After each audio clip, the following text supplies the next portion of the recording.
Kitabo bêherf. Ez kitabekî bêherfê miyan ra qisê kena. Kitabekî puyayê miyanê ra. Me paşta xwe neşanaya cayek û ez çewîrê nebiya havilek.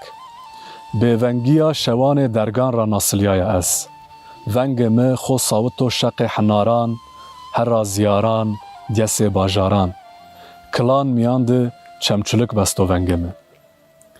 Ez kitabekî bêherfê miyan ra qalî kena. Kitabekî dirateyê miyan ra. Teyr û tûr, dar û bir, kerm û kês, pêroyî dormaleyê me dibî rês. Zir û raştê şima, berz û nizmê şima, tern û hişkê şima we me ra durî bê.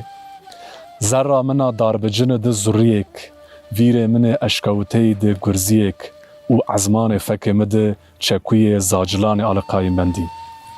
Ez kitabekî bêherfê miyanê ra qisê kena. Kitabekî vinbiyayî miyanê ra. Rê ez pê beranê asininan razî gerena, pê dyesanê berzan razî, la teber û zerreyî, binê erdî û riyê erdî, kam namikeno, kam goreyê zerra xwe înan keno têmiyan, çira persê me bi teqizeyî tehn kewenê yewbînan.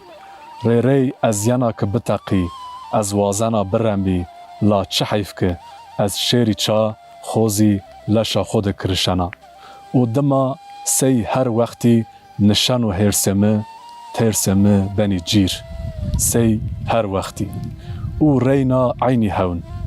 Di koterê milbarî nişenî kiftanê min ser, hola hol nîzdiyê goşanê min benî. Kotera kiftê çepî bi vengê xwe narînî wanena.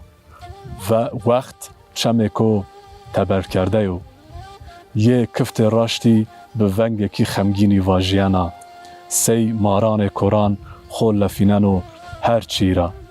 Ez kitabekî bêherfê miyanê ra qalî kena. Kitabekî nimeteyê miyanê ra.